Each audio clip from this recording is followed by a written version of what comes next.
Hey everyone, my name is Danilo Petrovic. I'm Ilya Marchenko. I'm Denis Kudla. I'm Evgeny Donskoy. I'm Henry Laaksonen. I'm Peter Torebko, and you're listening to the Game to Love podcast.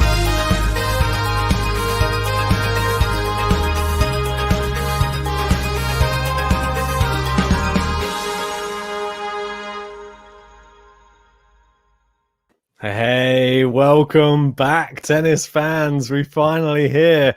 Feels like it's been an age since we've done one of these. I know it's been a bit of a chaotic week with GTL. I've been moving house and still don't have internet, so I'm running off the phone here. Got a little setup now. Obviously, you can see not properly in play yet, just with the plain background today, whereas JG has got a very nice... courtside, mate. Yeah, looks like it, mate. I'm liking it.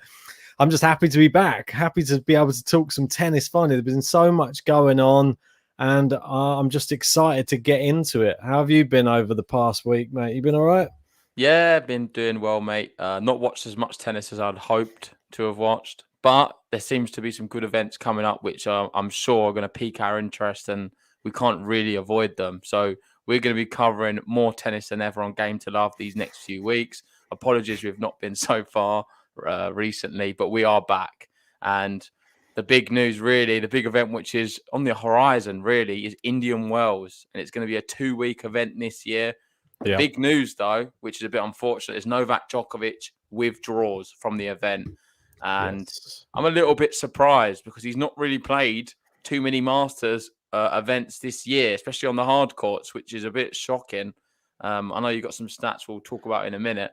But for me, the biggest thing about this whole thing is that really the focus now for him doesn't seem to be on this whole world number one situation, because I think Medvedev has a really good shot of catching him if he's to do well in Indian Wells. Correct me if I'm wrong. I mean, it's one of those. It's sort of like he's put his emphasis on it now after he's not been able to the calendar year Grand Slam. I feel like he's a bit deflated with the season, and I don't know. I think he's weighing it up, though.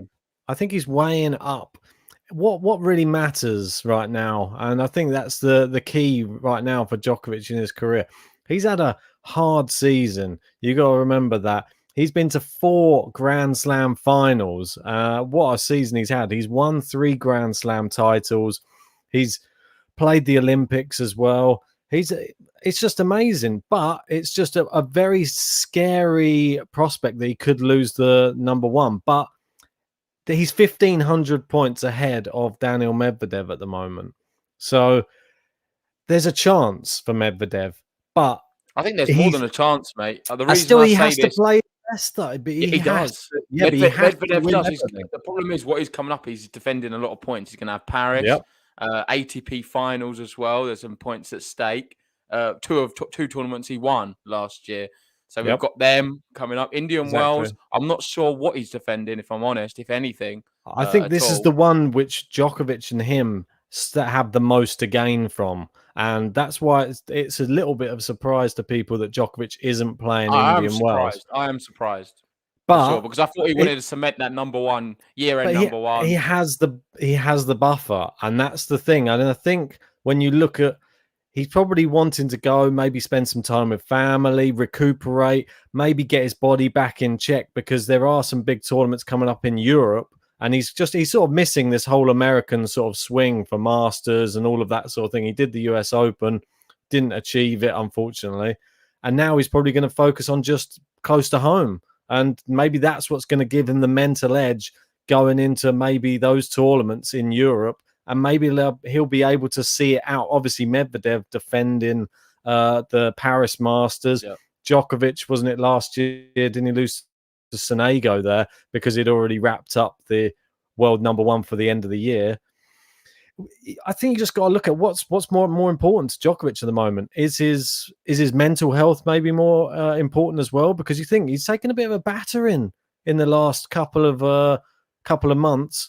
Losing the Olympics, losing in the final of the US Open. Does he need a little bit of time just to recuperate? Because maybe he won't be able to win something if he doesn't take some time off. Yeah, just one thing. I don't think he didn't lose to Sonego in in Paris. That was Oh, Vienna. in Vienna, apologies. Yeah, Yeah. you're right. Yeah. But Apologies. he did tail off it towards the end of the year. The thing what sort of it means, like the thing what it sort of emphasizes for me is that maybe Djokovic doesn't put the same importance on this whole number one thing as what people do, like his fans and everyone else. I think it's a great achievement to be able to do it, but ultimately, I think it just shows how much more important, say, just the Grand Slams are for him. I think that is the pinnacle of the sport, and his focus is to get to 21 and beyond, and be the man who has the most. I think that's what it was evident this year. He was prioritizing the Grand Slams over everything else. And listen, I have a lot of respect for it. I don't think he's making the wrong decision. No. Is this number one thing or what it means to be? I don't think it means that much. I feel like for me, if you've never been world number one, becoming it for the first time, that's a big deal. And seeing maybe how long you can last. But ultimately, after that, and you've done it, he's already proven that he can be the best player in the world. I think he just wants the slams. I think and so as not well. even just the slams, the titles, slams.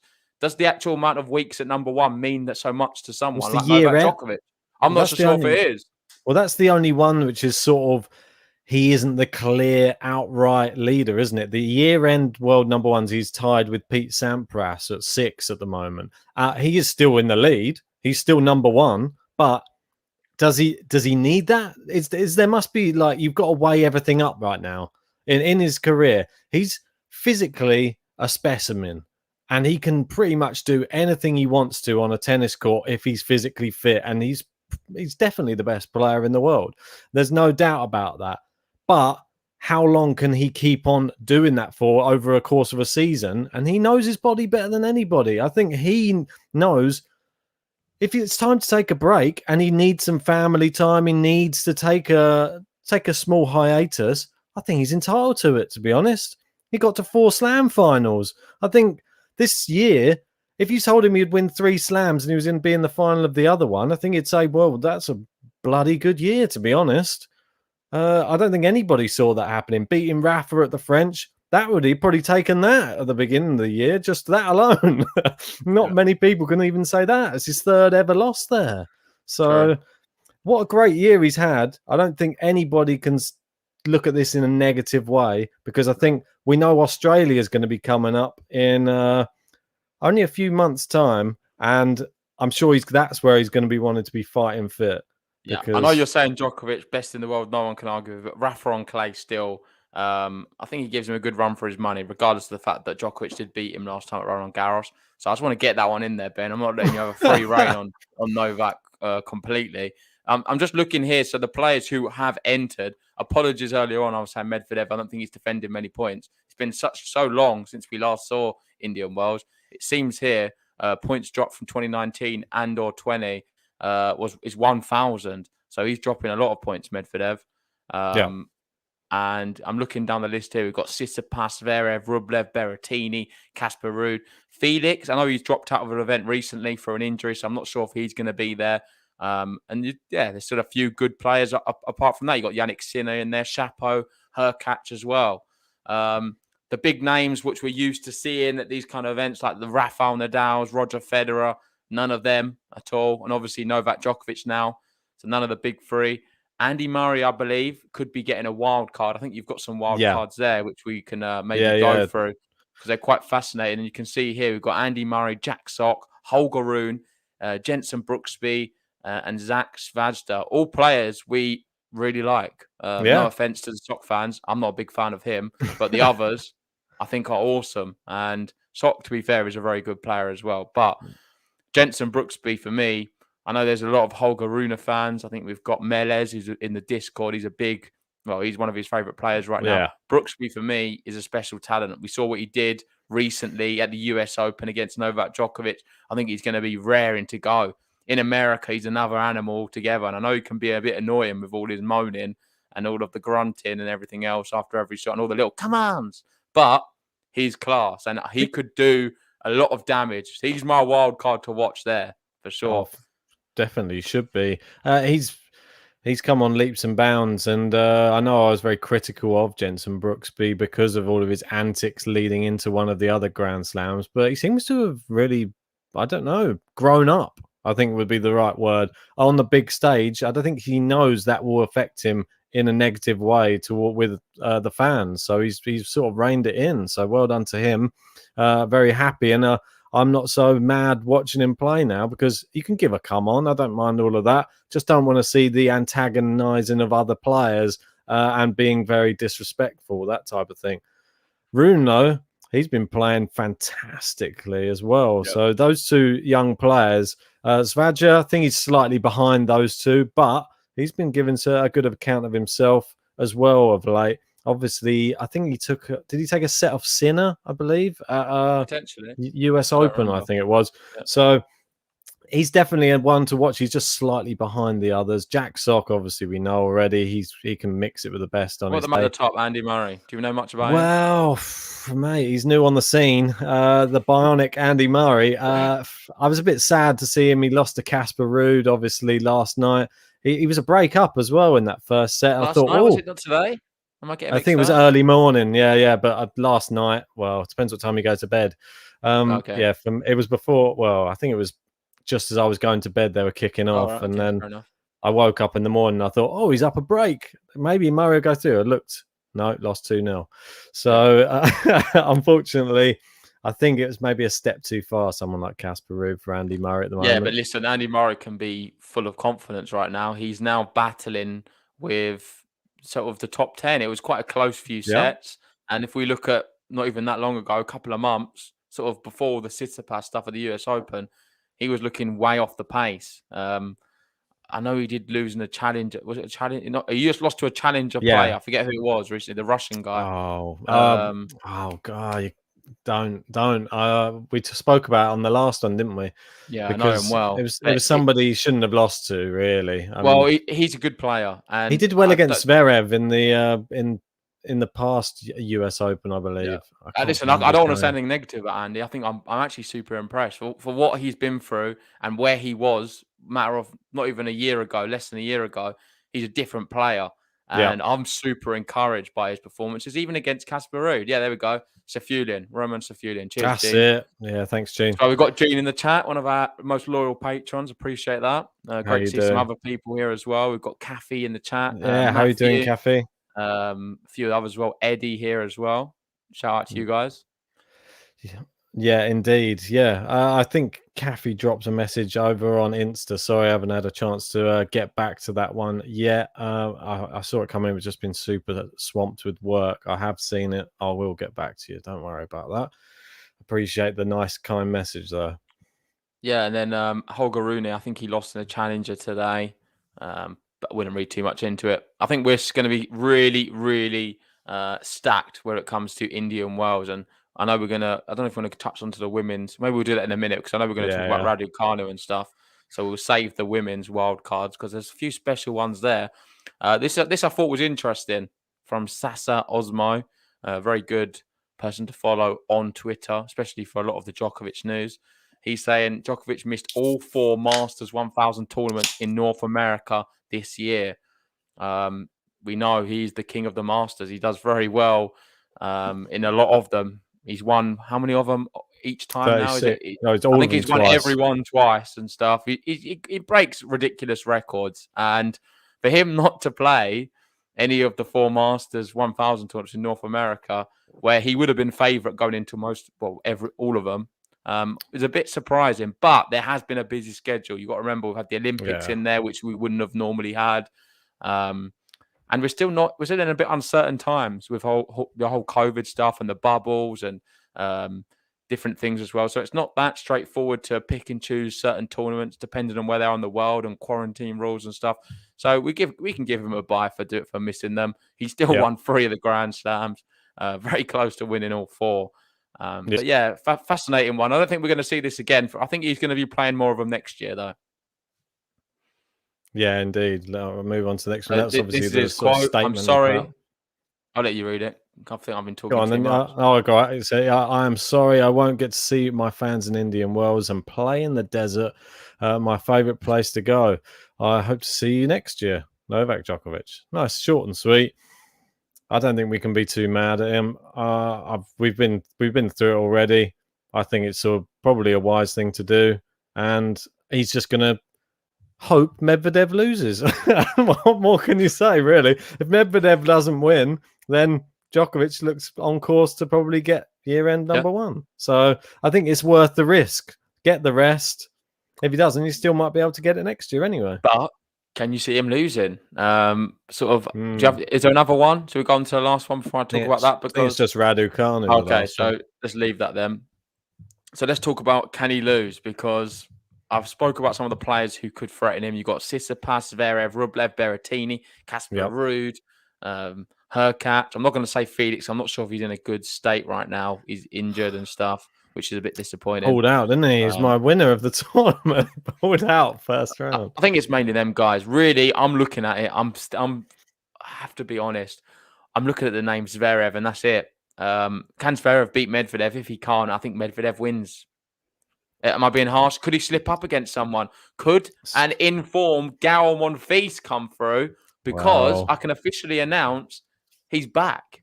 Big Gael Monfils is back, and I'm thrilled to say it. I must admit, he beat Gianluca Mega today, 78 in the world, in 50 minutes. 50 minutes. It was a 23-minute first set and a 27-minute second set. 6-2, 6-2. Monfils looking great. I saw do you know Jose Delgado tweeting about him, about his aces. I think he got 13 aces in the first. He only dropped 6 points on his serve the whole match. Bloody hell, wow. I know. What a crazy statistic that one is. Monfils is a bit unlucky not to get into the title of this one because I am very pleased to see him back playing well. And I'm hoping this is just now for the foreseeable until he retires. We're just going to see him back being like a staple in these events. And listen, who's to say he doesn't make a bit of run? We know what happened before COVID. He was one of the most informed players on tour. There was Djokovic and then probably Monfils tearing it up. I would have fancied him against the likes of a Zverev, a Medvedev, a Rublev, all them other guys. When Monfils was firing, he looked dangerous. And if he can get anywhere back towards that again, then we're going to have an even more exciting Indian Wells. And he's another name. You can see here he's going to be the 15th seed going into it, who you can watch for sure. Well, and he was especially now he's in the in the semi-final, is it? It's in the semi-finals. That's the one I sort of alluded to it earlier in the week. I said, do you reckon we're going to see Sinner Monfils final maybe here? Because Monfils has been playing really well. I've watched some of the highlights of the Mega match, and his movement looks really clean, and he's just gliding around the court again. It's nice to see. Any drop shots, he gets to the net, and he's just sort of there with the quick reactions just to still win the point on the like volley rallies at the net. It's great to see that, and he looks like he's enjoying it. There's no crowd there, but he looks like he's having fun on the court, and that's something we didn't see for a while from him.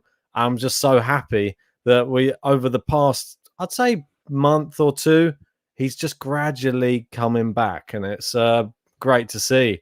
Hopefully, we see him in the final, because that's going to be a cracker if it's him versus Sinner. No guarantees for Sinner, though, but he's looking very good as well. Well, let's stick to Sofia, because you've got Marcos Geron there, who that's his first now semi-final at an ATP event. He's gone under the radar a little bit, someone we've not spoke about too much. He's having a great season, Geron. I know you tipped him to go, I forget if it was just the first round. I think I had him going out early doors, but I know you did a little bit better than me. He's just beaten Munar, Dimonor, and Millman. So some really top players, and looked quite comfortable. There was a straight set against Millman, straight sets against Dimonor. And he's having a great year. He really is. US Open, he beat Huang. He lost out to Evans. He's not quite that sort of next level yet. I don't think is he on his way there, but he's still capable of pulling off some good results. And for 60 in the world, he's rising fast. I think he's a top 50 player around that sort of mark. And on the hard courts can be someone who can be a little dangerous. So I'm very pleased for Geron that he's doing well. Definitely. Really exciting. Another American player as well. So they've got a lot to shout about over there. Krajinovic, another one we're not really talking about. He's there in the semi-final versus Sinner. I think I pushed him through, though. I think I did that in the brackets. I was expecting Krajinovic I've got the same. Yeah, I've got the same semi-final there. I have Monfils winning the whole thing Oh, on okay, my nice. bracket. So Well, I'm it looks quite hoping, good. fingers crossed, I've got a Sinner Monfils final, and I'm hoping that it comes to fruition. And Well, I'm it's certainly hoping that possible. Monfils does the business. I thought it was something that was quite nice to see. Ilya Marchenko back playing fantastic tennis again as well. I mean, he's been sort of knocking on the door of the top 100 again. So big shout out to Ilya, friend of the podcast. Yep. Get to speak to him on the odd occasion. I just thought he played, and his video was really funny. Did you see him? Yeah. He was I've interviewing not seen John. it, but well done, Ilya. Interviewed John Millman. And he just I was asking him about his draw, and John Millman was very short with it. He just said, yeah, it's effed. It's effed. It's yeah. Not going to say exactly what he said, but yeah, he was very blunt and said, yeah, he wasn't happy with his draw there, unfortunately, but it is what it is. Anyway, well done, Marchenks. I hope to see you performing in the next tournament and maybe get close, get inside that top 100, and then we'll see him more regularly in the main draw of some of those events. Certainly, he's a top player. Fantastic. But sticking on the men's, we obviously did give a shout out to Liam Brody. I think it was on the last podcast we did. He won his first challenger. Amazing for British tennis. Another Brit who's doing great, Cam Norrie. He's now into the semi-final of San Diego, the other ATP event going on right now. You're doing that's well the there. one with Casper Ruud. I must admit, I've not looked at any of the things. So, you're top. Oh, am I? Oh, amazing. Yeah. I think who do I have? I've got Cam Norrie maybe going far. That's probably why. You have Cam Norrie in the semis, against Andrei Rublev. So you picked that one well, mate. Oh, nice one. I didn't even know. I wasn't even just talking about it because I knew. But we've got Aslan Karatsev. He got a bit fortunate. Did he get? No, Dimitrov got fortunate. He got a walkover in one of the rounds. Karatsev, though, his best result since Rome, beating Hurkacz. Really pleased for him. Well done. Is he back? Can he win San Diego? You've got Sonego and Casper Ruud, who could say otherwise. They look good. And obviously, Andrei Rublev, Norrie, some good players in San Diego. Dimitrov. So that's hotting up now. Yeah, I spoke about Dimitrov, but that's his next match. Yeah, so that'll be good. Oh, it's on at 3 a.m. 3 hours time.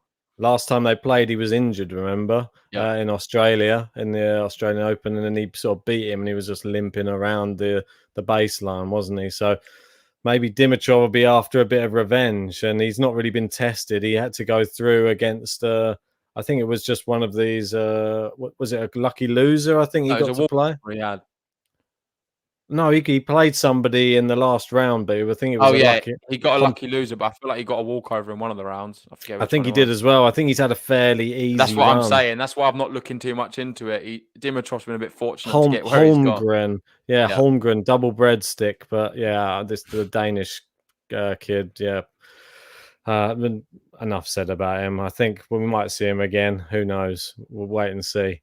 Yep. I think we move on to the women's, mate. Yeah, I think so, mate. I know that we said we'll try and keep this one a nice brief one, but we know that we can't do that, can we? There's no chance.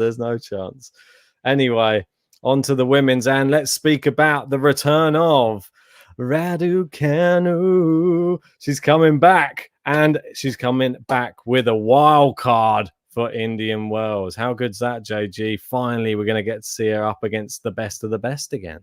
Well, it's a bit ludicrous that she's at one point there was talk that she might have to go through the qualifiers. If she didn't get a wild card, she'd have had to go through the qualifiers yet again in an event, which is ludicrous considering she just won the US Open, but that's just the way it works.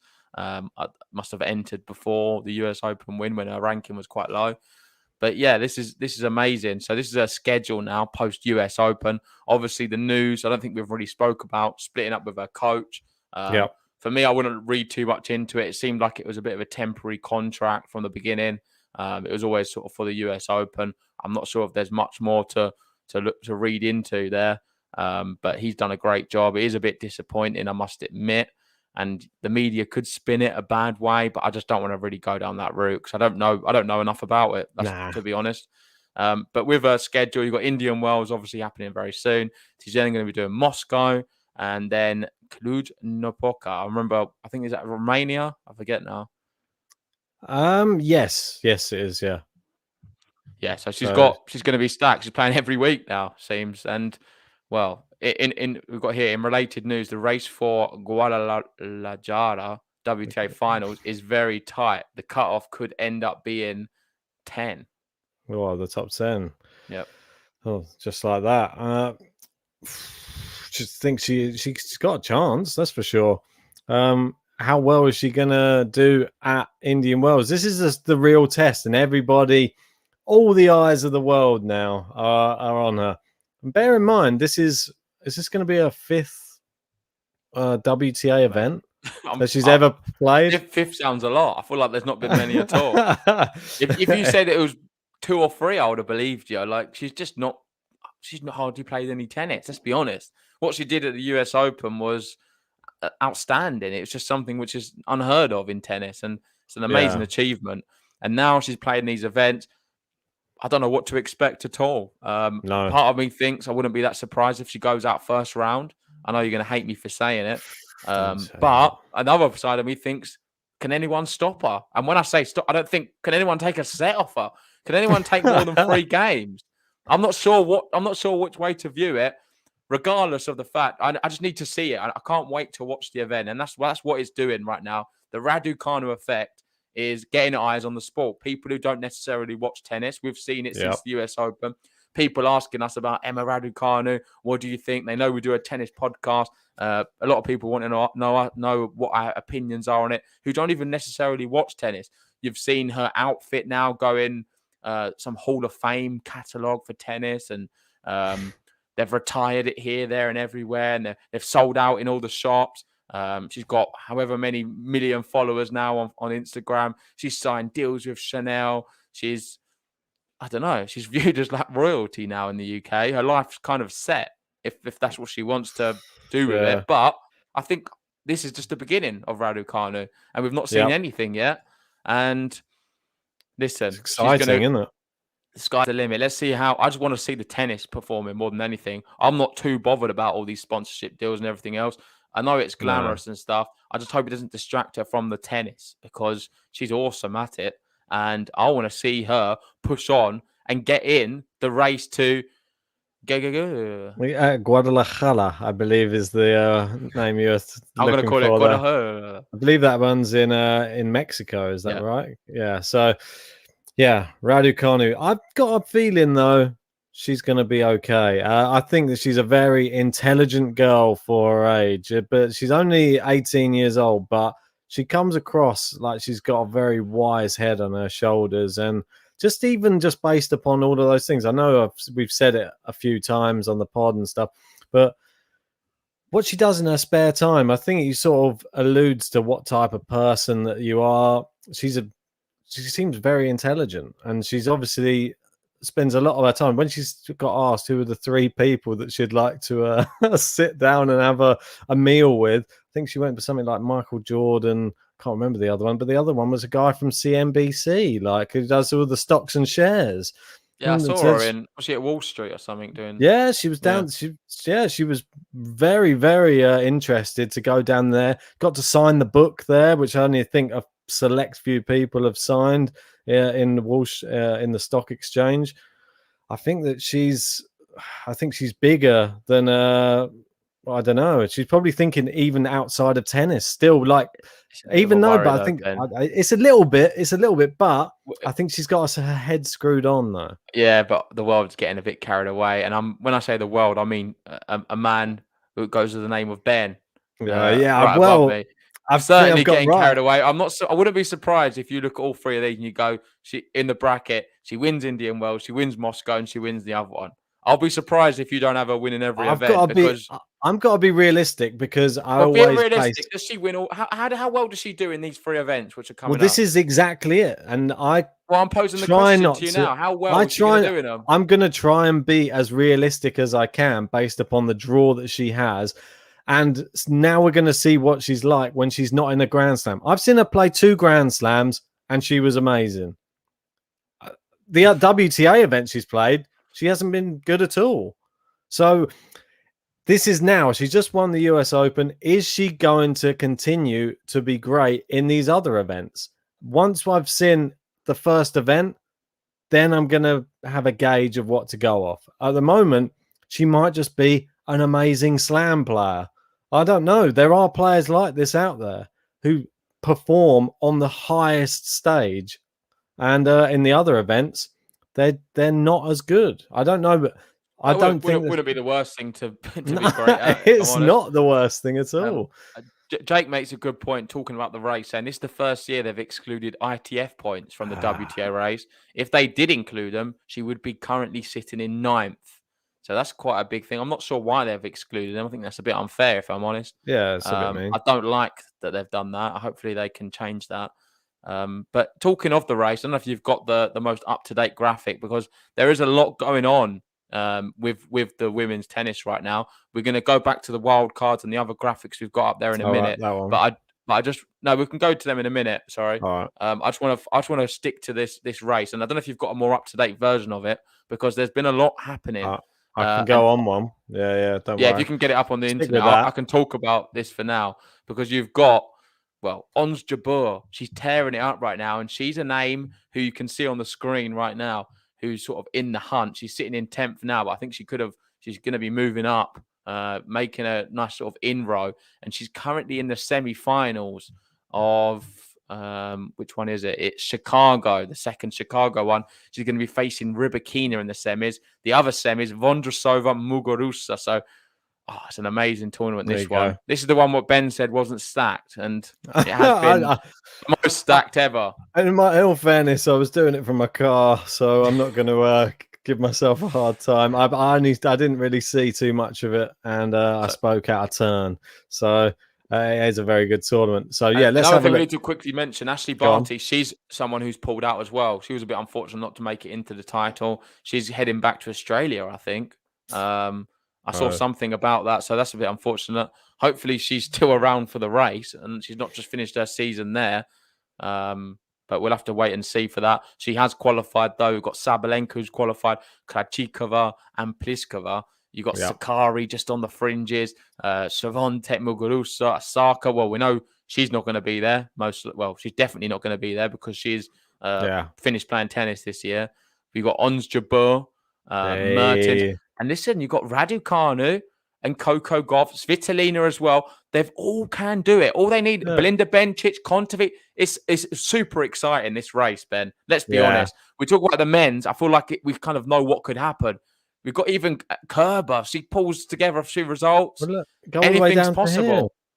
Yeah, we can go to top 24 and they could really make a run if they win some events. And I think that's what makes it even more exciting right now, the women's side. And you've got Ons Jabeur, Rybakina in the semis. That's a huge match for the race. Massive. You've got Vondrousova, Muguruza, another big one for the race, especially for Muguruza.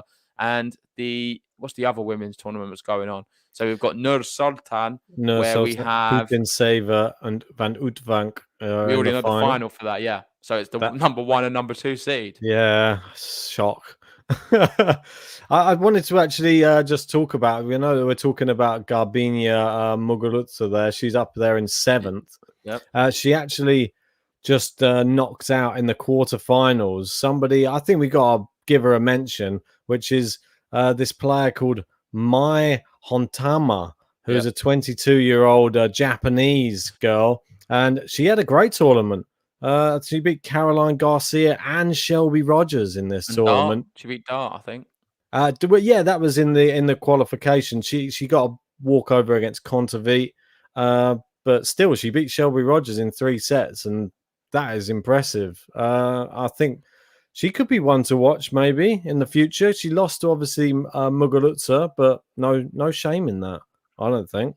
Listen, the one I want to watch is we're talking about Ons Jabeur. I think I've probably got her winning the tournament. Do I not? Probably. I must have her going deep. So hopefully I'm doing well in that bracket as well. But Ons Jabeur, I hope she makes it into the race and can qualify, because she's going to be really exciting. Well, which one was that? Is that the Chicago one? Yeah, you're 4th in that one, so you must have been doing pretty well in that one. I definitely put Ons Jabeur deep. See who you've got. Yeah, Jabeur into the final versus Muguruza. So if that happens, mate, I've got both of them doing there. Maybe. Wow, that's impressive, mate. You're doing well in two brackets there. had a good week. Nice Yeah, one, well, mate. after winning the US Open, I thought I'm going to win a few more, you know. Well, why not? Why not? Indeed. Yeah, I can't. We didn't even talk about last week's ones. I think I did all right, but I can't even remember now. Yeah, we We'll have usually to... skip past them when you do well. I know. We got Jean saying Muguruza made her first semi-final since March today. Yeah, well, she's not been playing too much, it seems, or been injured and been a bit shaky, to be honest, ever since. I thought Australia, she was amazing. If she beat Osaka, she'd have probably won the whole thing and had another Grand Slam. But yeah, first semi-final since March. She's a great player, though, so wouldn't read too much into it. And Kay here saying Barty's coach said most probably she won't play finals. I think her season could be over as well. So It's we'll the probably shoulder see her injury still next year. giving her problems. I think not just that. She was someone who took a long time to get back to tour, didn't she? With the whole COVID restrictions. We know what it's like in Australia as well. It must be very tough. She's not been able to go back there, I don't think, during this whole time. It's not a place you can go in and out of, I feel like. No, they're just relaxed slightly, allowing. I think they just started to allow people out and in. Listen, there's even talk of the Australian Open being maybe cancelled next year or postponed or something because they're very, very, very strict with their COVID rules. So Djokovic will be hoping. I think she's homesick a little bit as well. She wants to just get back. So honestly, Barty's had an incredible year. She can do what she wants for sure. But yeah, I just thought I'd bring up the race because it's super exciting and there's a lot of big names. Hopefully, Iga Swiatek can keep there. But back to, here we go, the wild cards right on cue. Ben's getting quicker with this now. I'd love to see it. Mate, I'm trying. We've got Kim Clijsters. I did tell you, Ben, she's not going to get very far in the last one. I'm not so sure about her return. Didn't do too bad, though. She did. Got a set off Shea. Not good enough.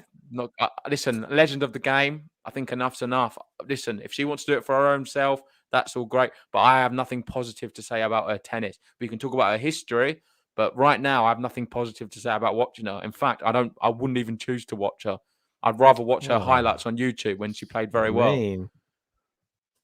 Well, just being honest. I don't know. I think give her a chance still. I think she still deserves a little place in the tournaments. People will turn up to see her, and obviously she joins Emma Raducanu as another US Open champion with a wild card that comes into the event, which is nice to see. Any other wild cards there? What you like the look of? I'd say maybe McNally, just because it's in the US, and maybe Claire Liu. But other than that, I'm not that familiar. Oh, Katrina Scott, she had a little bit of a run at one of the. I think it was it the US Open? I forget. I think she had a little run in one of the slams, which was impressive. I think she's a good player. She's very young though, isn't she?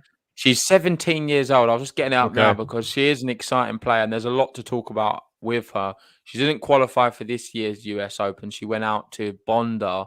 But there's plenty I can talk about with her because she's an exciting young talent on tour. I know not too long ago she beat, say, Brengel 6-love, 6-3. So she's certainly capable of doing something. And one to watch on that list. I feel like after obviously Raducanu, that was the first name I was sort of drawn to, Katrina Scott. So yeah, I'm excited to see what she's able to do. Obviously, we're not seeing much of her. So yeah, let's see. Wait and see. Exciting. Yeah, I'm looking forward to it and seeing. Obviously, the main thing for if you're a Brit is the return of Raducanu and see what she's. I think the whole world's the spotlight is going to be on her, and that's why I'm a bit worried for her because I know that everybody is going to be gunning to try and be the one to say, "Oh, I just knocked out the US Open champion. Look, I just did it." She go, can't take a set off her. I just beat her straight sets. Or there's going to be a lot of people out there with a bone to pick with her. Like, how dare you? I've been on tour for the past 12 years or 13 years, grinding away, trying to get into the fourth round, into a quarterfinal of a Grand Slam. And you just come in on your second Grand Slam appearance and just come and win it from qualification without dropping a set. I'm not having that. There's just going to be many of those people. I think she's got a bounty on her head at the moment. People will want to beat her. Most definitely. And I bet there's been tennis players and women out there who had sleepless nights thinking like, oh God, need to get back on, especially someone like Cerebres Torma. Imagine her. Just absolutely embarrassed her on the court. So they're going to want to get one back over on her. All those players she beat in that run, they will want to, they'll be gunning for her next time they play her. We've got Kay saying people will know her strategy now. I don't know if they'll know her strategy, but they definitely have watched her play now. Everyone's familiar with who she is and what her game style is. So there may be some people trying to have some tactics to suss her out, and let's see how they get on with it. But what I wanted to talk about on the women's, with obviously Indian Wells, who is playing. So some of the withdrawals, notable ones, we've got Alex Androva, Ashley Barty, Jennifer Brady, no Sophia Kenin, Joanna Konta, Mladenovic, Mukova, obviously Osaka, she's not playing anymore this year, Van Utank, there's Nina, and of course Serena Williams. So they're some of the bigger names who aren't going to be playing, who we'd expect to be there. But there is still plenty. So we've got the likes of Sabalenka, Pliskova, Iga Swiatek, Krajcikova, Svitolina, Muguruza, who's playing great right now and going deep into a tournament. Sakari, who wants to, well, she's very close to get into that top 10 or qualifying for the race to Guadalajara. And if she's able to pick up some wins, she can. She could definitely do it. Kvitova, Bencic, Kerber's going to be there. On Jabbar. And obviously Andreescu, who I don't have much positive to say. She went out again, Ben. Yes, I know.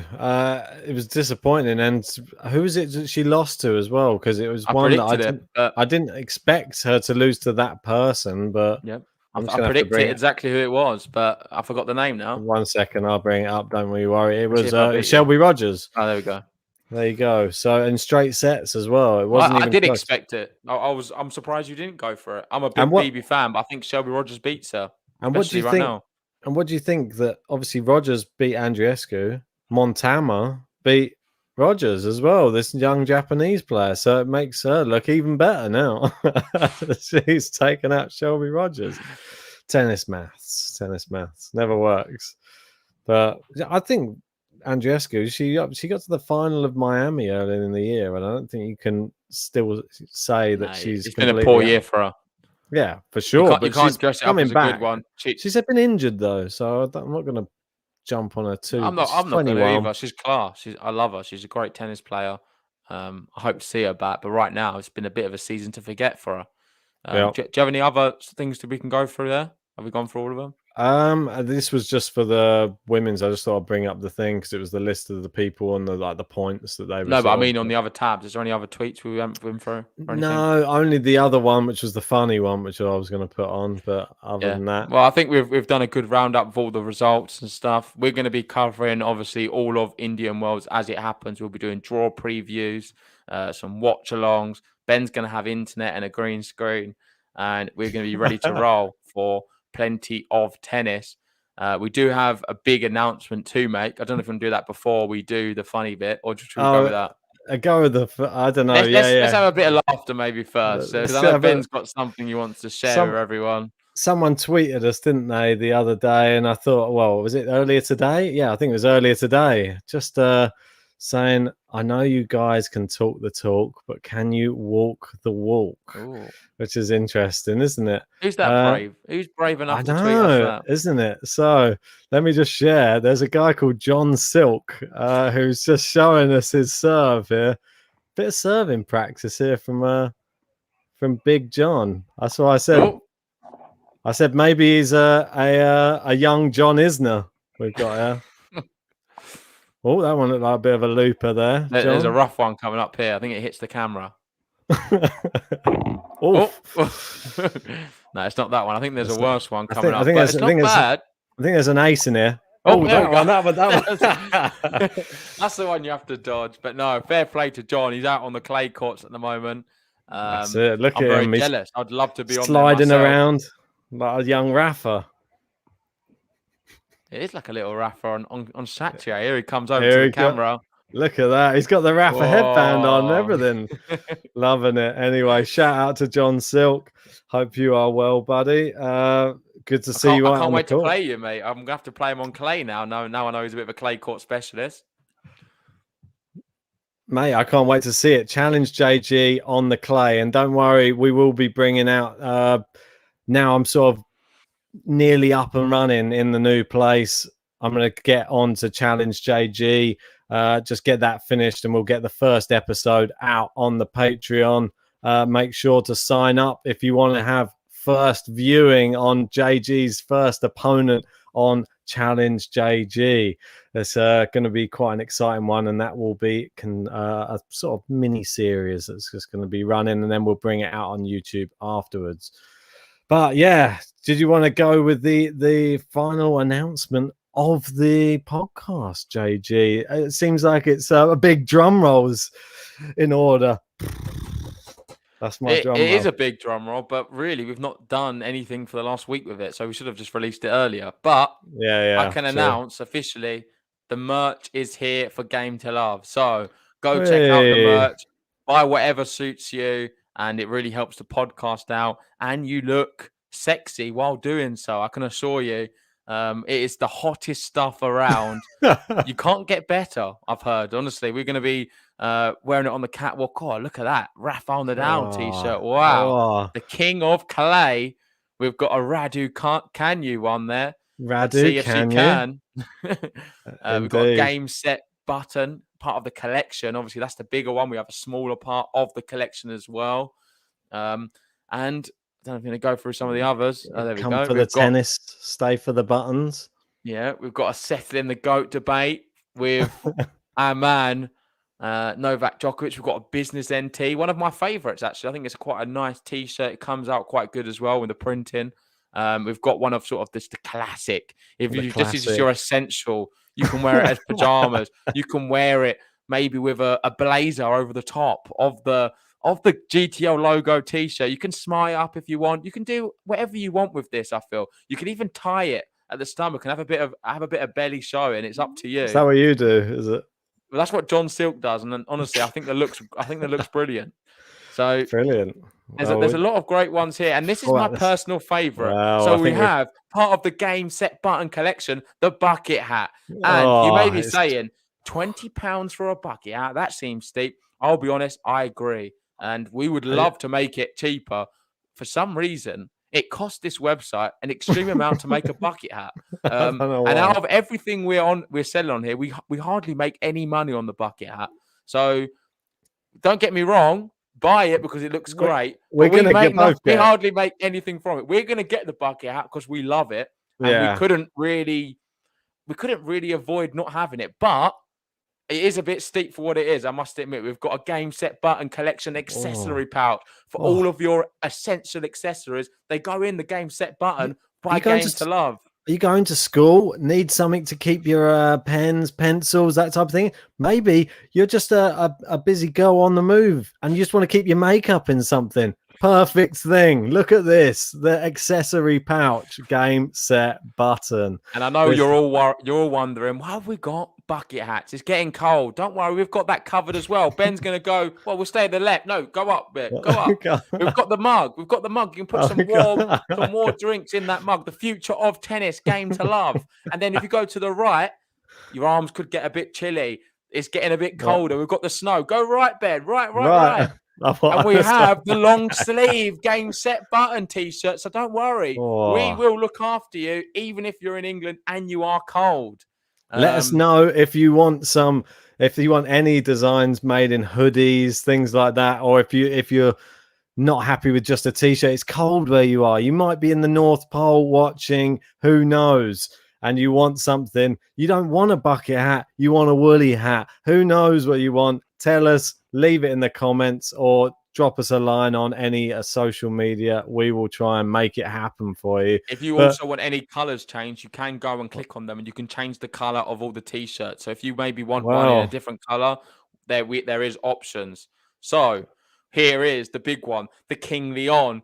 You may think you're not wearing your glasses and there's multiple King Leons, but that is just a design. We've got the fireworks flying as well.